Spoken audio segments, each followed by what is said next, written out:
The Corner Table is brought to you by the Cap Times Idea Fest, 2 days of lively discussion on September 28th and 29th on the University of Wisconsin-Madison campus. You can find tickets at captimesideafest.com. I can tell you that when you see about 8 people tackling one juniper bush and they're up and underneath and all around and, going after that juniper, it's really a sight to behold.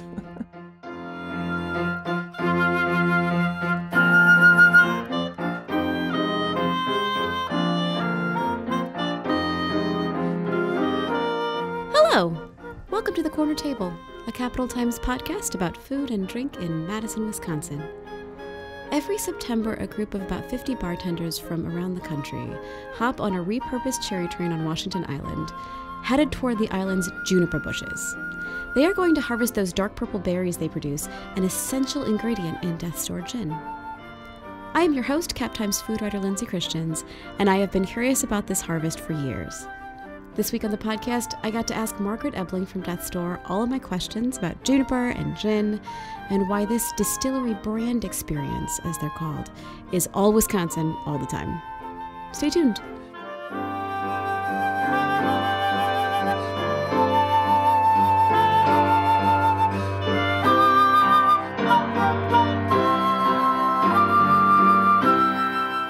Welcome, Margaret. Well, thank you. Thanks for having me. So you are from Death's Door. Tell folks, first of all, what you do over there. Absolutely. So I'm the marketing director for Death's Door Distillery. We're located out in Middleton, just on the other side of the Beltline. And I get the good fortune every year of running a very special event that we have at Death's Door called Juniper Harvest Festival.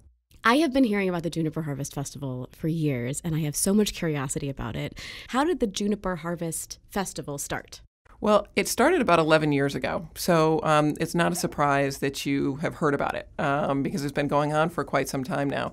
It's actually one of the original, distillery brand experiences out there. There's a lot of distilleries now across the world that will do these type of experiences, but we are proud to say we're among the first, and we're very proud of what we do with that. We've changed our format a little bit over the years, but I can tell you now what we do is an invitation-only process for bartenders for around the world.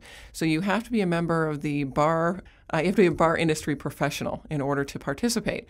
Last year, the furthest point away, we had a gal from Singapore. This year, our furthest point for travel is Melbourne, Australia. Oh my gosh. So this has become a global phenomenon. But to answer your question about how this all started, it actually, we started this event 11 years ago. And our founder, Brian Ellison, the founder of Death's Door Distillery, he actually he learned pretty quickly that, one, he's going to need juniper in order to make the gin, because that is the one common factor among all gins globally, is that they must contain juniper in order to be considered a gin. And so he knew, for one, he needed the raw material.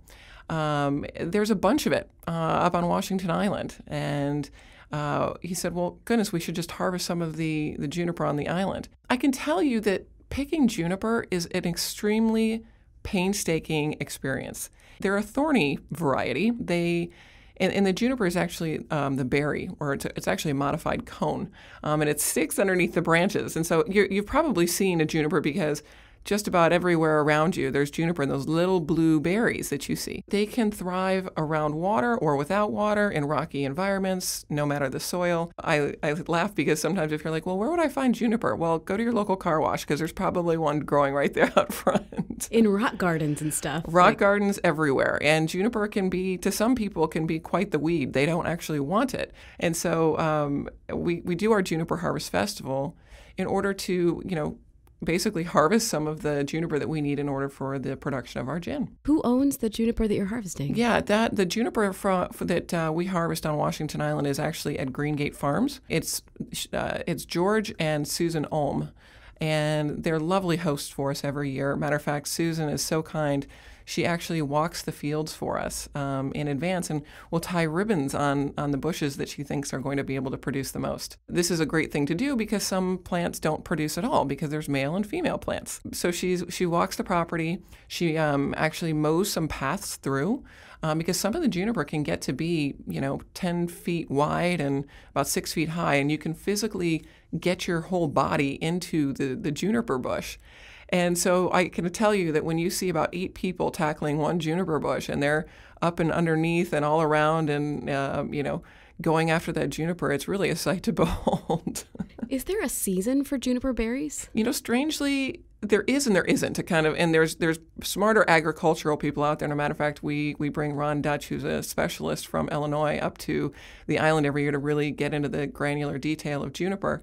But it has about an 18-month gestation. So some juniper will come in around the spring, other around the summer or in the fall, based on the 18 months.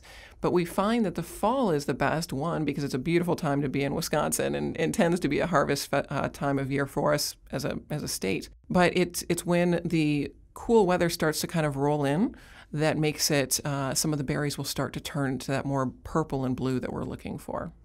Does it color the gin, like when you put the berries in it? No, it does not. And the interesting part about juniper, when you're using it in distillation, and I should be clear, for Death's Door, we only use fresh whole juniper. There's other ways that you can go about it, but we only want the fresh, the juniper berry or the modified cone.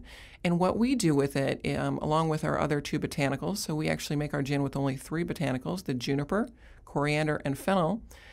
We use a vapor extraction process. So instead of making like a tea, so if you're thinking about making tea at home and you're like, oh, I'll just dunk that in there, the process for us is different. We actually run steam over it. And we're actually looking for that beautiful oil on the outside of the berry because that's what's going to give you the flavor versus inside, which can tend to get a little sticky for some people. If you've ever had a gin, you're like, oh, that feels a little sticky when I'm drinking it, or I feel like I'm drinking a Christmas tree. The way that we treat our juniper, we want that outside skin. And to be quite honest with you, it makes for the best tasting gin. So, yeah, it's that nice outside of the juniper. So when you're harvesting the juniper berries, are you putting them in like big baskets? So we just use little orange buckets because they're easier to see. And it can be the most defeating thing ever. I'm not going to lie. You'll walk out there. We've had people come out, each year, and they're all excited. They're like, I'm going to fill this bucket. And they only get about a half an inch worth of juniper at the bottom of the bucket. And they're like, is this good? We're like, no, that's really good. They're like, no. We're like, no, that's really good. It can be a defeating thing because you are, to some extent, wrestling away these juniper berries from the bush because it's very prickly. You got to glove up. But I got to tell you, once you look in the bucket and you're like, that's it. But when you combine everybody together and you realize what you're able to accomplish together, that's where the magic is. And I think our bartender community is fantastic. They're born service people, right? I mean, that's the great thing about when you go out and have a nice cocktail is the bar industry professional. They're always willing to serve, but they get such a newfound respect. And they're like, wow, I had no idea it took this much juniper, or we had to do this much work to get juniper in order to make gin. So it's not exactly like picking apples. It sounds a little bit more physically intensive. It can be. Look, it's one of those things that anyone and everyone can do it. It can be fun, but definitely recommend long sleeves and gloves, and we do provide those. How many people do you bring up? So this year we're going to have 56 people, 56 bar industry professionals from around the world. Again, we have the good fortune of being a global company, so we have people coming in from all over the world. We have a gal coming from Melbourne, Australia. We have a gentleman from Amsterdam, 4 people from the United Kingdom, 2 from Italy, even a Canadian because we, right to the north. But truly, we have bartenders who apply from all over the world for one of the coveted spots. So we had a few hundred people apply, and then we go through those applications and try and assemble the best mix of people to come up and learn about what we do here at Death's Door, pick some juniper, and basically experience what we know as Wisconsin hospitality.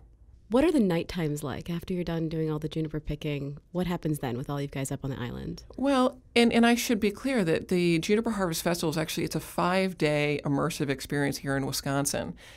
We actually start the week here in Madison. So we'll be spending a couple nights here in Madison and a couple days here in Madison as well, showing people the distillery and what we do. They'll get a tour. They'll learn about the process of distilling. We do some gin training, some botanical training. We have a wonderful lunch that our Truth be told, our head distiller, Jason Veal, is also a known chef here in the Madison community, and fortunate enough to create us a beautiful lunch right there at the backyard of the distillery. So that's always a nice way to kind of kick things off. But we have our Madison experience, and then we take everybody up to Washington Island. When we go over to Washington Island, we charter our own ferry. So understand that the only way to get to Washington Island from the mainland is by ferry boat in the Wisconsin Island ferries. We actually get our own boat because what we want to do is we want to load all of our people onto the boat, and in the middle of the passage, we shut down the engines. And that can be a little bit interesting because for those who've been on the ferry, even those who haven't, it gets very quiet very quickly out on the pass. And the story of Death Door Passage, knowing that many, many ships have sunk in that passage, and now all of a sudden you have no power. But good news is everything is fine. We do it on purpose, and we actually do a toast. We have a Death Door toast that we do that everybody can join together and basically honor all those that have passed Death Door Passage. That's lovely. Yeah, and it's fun. It's really fun, and it's kind of the first introductory to being on the passage, and you're seeing all the islands and the water around you, and you get a real perspective of this waterway and why it has earned its name. And of course, again, if people are going to come from all over the world in order to come to Juniper Harvest and be part of the Death Door experience, that definitely is part of the experience.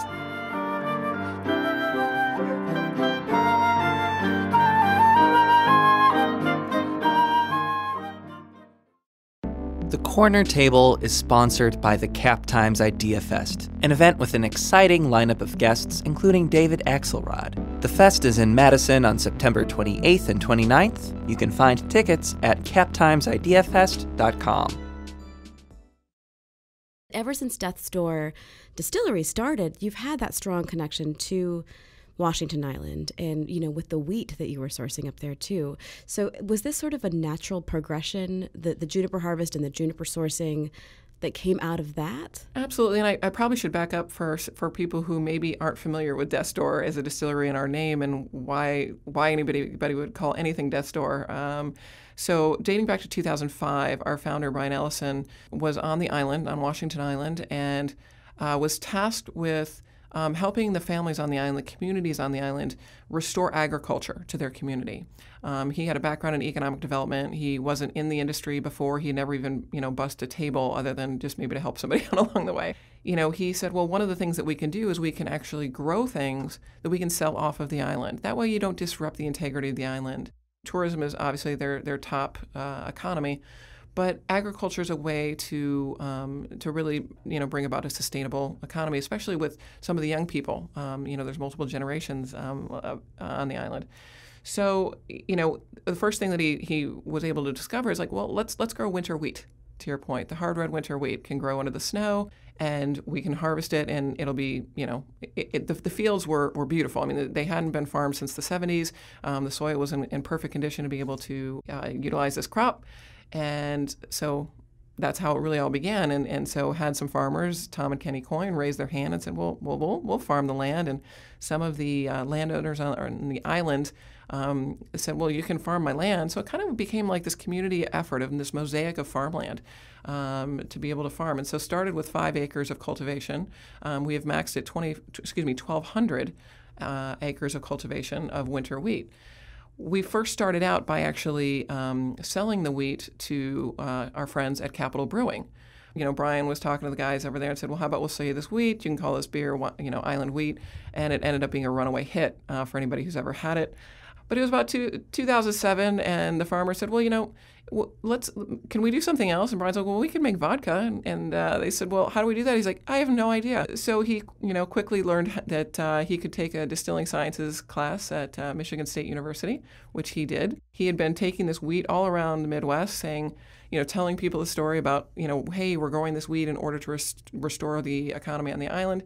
And a lot of these larger plants, these ethanol plants at the time, were like, yeah, that's about a half a day yield for us. So he had a lot of doors, put in his face. No pun intended, actually, there. But he said, well, I'm just going to learn how to do this myself. And caught a few breaks along the way and started making the product back at Yahara Bay Distillery back in 2007.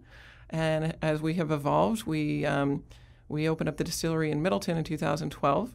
But the cool part about this is the conversation's always been around the wheat, and it's great because that is the the base, and we are actually distilling from grain in our distillery. But the juniper is something that I think I don't know if it really came by chance, but it was just always on the island. So understand that vodka was our first product, and about 3 months later we started creating gin because the juniper was there.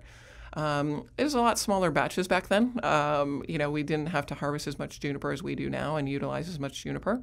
But yeah, I think it was just, you kind of look around and go, oh, there's juniper here too. How much juniper do you end up harvesting? Well, from the island each year, we can only get a small amount, to be quite honest with you, because it is a difficult crop to harvest. We normally get about 40 pounds a year from the island. But to be clear, for juniper, the juniper that we use in our gin, we actually use a 2 juniper blend. We use some juniper from Washington Island and some from Bulgaria. And you say, well, why Bulgaria? Understand that most juniper in the world comes from the Mediterranean region, and all juniper in the world is foraged. There is no such thing in the world as commercially grown juniper. So you have to think of it as like you have to go out into the fields and harvest. And after the 2016 Juniper Harvest, we actually had one of the bartenders say to us, well, how do they harvest the juniper in Bulgaria? Well, if you know anything about our founder, Brian, he's an inquisitive type. And I can tell you 3 weeks later, we were standing in a field in Zenica, Bulgaria, learning how they pick juniper over there. Wonderful lifetime experience, but to answer, how they actually harvest it, the same way we do here. The variety tends to be a little bit more upright, but it did give us the learning of saying, okay, maybe there is a variety of juniper that we can be growing in the United States, and specifically in Wisconsin, that we can harvest more easily.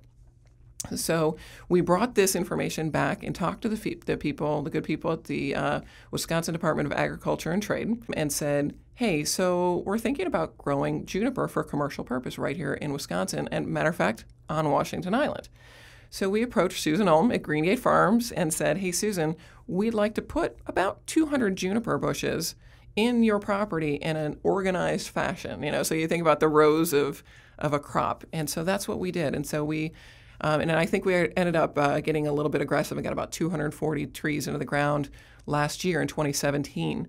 It's going to take a few years for those to grow. It'll be next year, right, before you can actually harvest them? It'll probably be even longer than that. Oh, okay. Because understand they were small saplings. Some are male, some are female, some will produce, some won't, but they'll need each other to pollinate. But they'll be in these long row varieties, and it's our hope that starting right here in Wisconsin with our agriculture communities, can we take certain farmland or certain land that's not being used and be able to convert it into a usable crop? Because I can tell you, as the craft distilling movement has grown, the demand for juniper has grown, and there's more gins. There's more than 5,000 gins globally now, just as a little tidbit.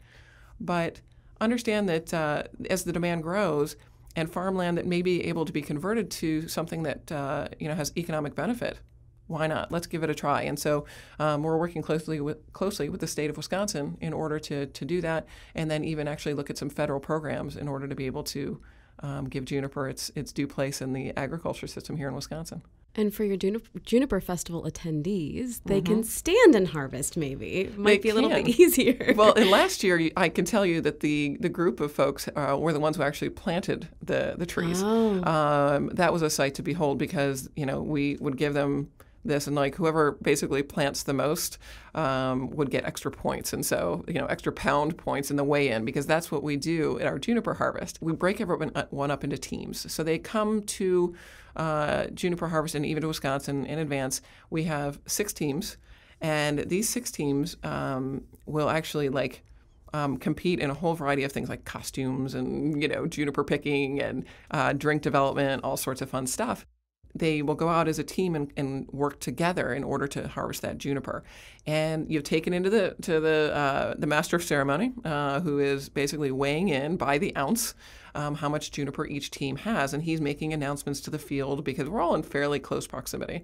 But he's got his megaphone, one of those annoying megaphones, and he's telling everyone about someone just weighed in with 6 ounces of juniper, and who's at the lead. And it's a competitive thing, and bartenders are competitive folks.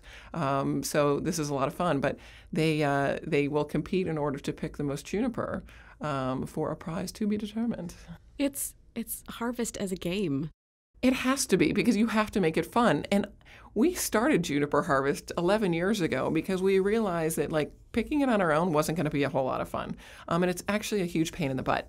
So With how many people back then? 7. Oh my gosh. So the first Juniper Harvest had 7 people, and they didn't bring gloves because they didn't know.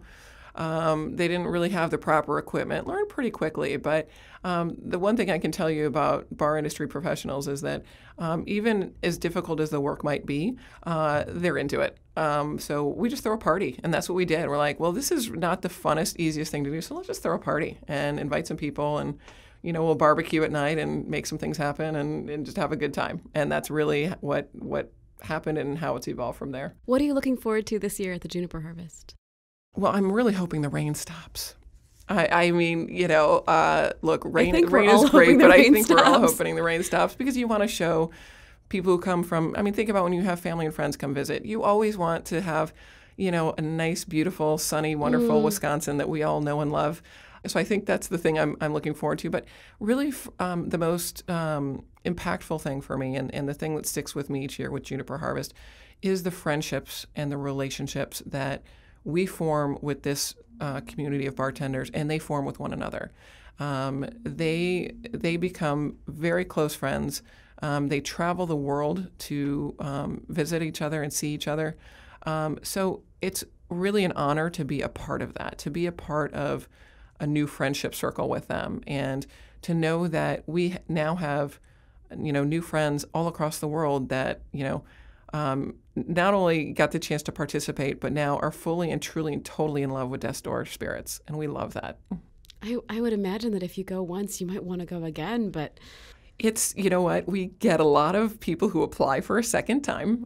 It's hard for us to do that, but part of our structure, we have 6 teams that we bring in, but then what we also do is we bring a leader for each team, and those leaders will be people from previous years, because they know the drill, they know what's expected, and they can kind of, be an extension of our staff. We're a very small staff at Death's Door. There's only 9 of us, so we're a small team, and so when we, bring in our bartender friends, we want to make sure that we can meet everybody's needs, and so we bring in some alumni and have them help us guide the experience for the next group of people. Are you staying in cabins up there? Are you camping? We actually stay at a variety of the motels and cabins on the island. So fortunately, we've been able to kind of rein it into a few, because we transport everyone by cherry train, which is hilarious, by the way. We don't allow anybody to drive on the island. We don't allow anybody to drive when they're here. We take care of everything. But we drive them around, but we stay everywhere from the Town Liner and the Bitter End, Cedar Lodge, which was just purchased and renovated. You've got, the Friends at the Doorcross and, Sunset Lodge. These guys are, the hoteliers up there, they're the most wonderful, accommodating people. And so when we bring in, this group, we take up each of their entire motel. They hold it aside for us. And but yeah, so we're doing the whole thing by motel, and we're moving around the island by cherry train, which is, if you're not familiar with the cherry train, it literally is an open amusement park like thing. I've seen it go by. It's pretty hilarious, but it moves everybody at one time. So and you don't have to pedal it, which is nice. It's no pedaling, but we do suggest some walking to places at times, and obviously the Juniper Harvest picking can be its own demand. But I think the most physically demanding thing that we ask of our harvesters, our juniper pickers, is we actually do a volunteer segment with the Washington Island School. So the very first thing that they do when they arrive on Washington Island is volunteer for a couple hours at the Washington Island School. It's the smallest school district in the state, receives the least amount of funding. Last year I think they graduated 4 students. it's a small district. And so what we do is we come in. Last year, they actually had us wash and wax their new used bus, which was hilarious. But this year, we're going to do some landscaping and some painting, anything we can to basically help them improve the school, that they can have a great sense of pride. And the bartenders often cite the volunteer experience at the school as one of the highlights of the trip. That and the juniper harvesting, of course. Of course. Well, thank you so much for telling me about this. I as I said, I've wondered about it for years, and it sounds like a great time. It's a fantastic time, and it's great for us to be able to give Wisconsin the showcase that it is. I mean, we live in a wonderful place. For Death's Door to be a part of that, it's fantastic, and to be able to show it off to people. We're super excited. All right. Well, thanks again. Absolutely. Thank you.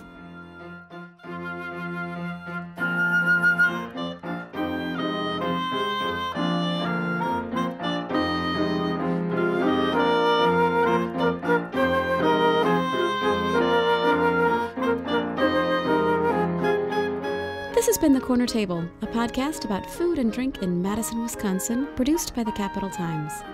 Our music was composed by Patrick Christians.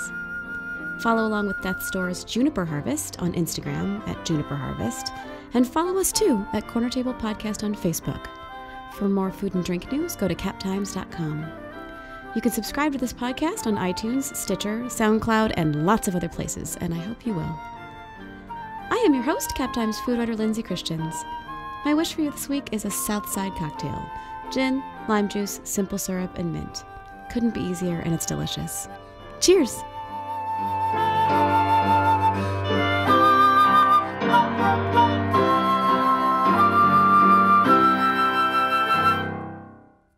The Corner Table has been brought to you by the Cap Times Idea Fest.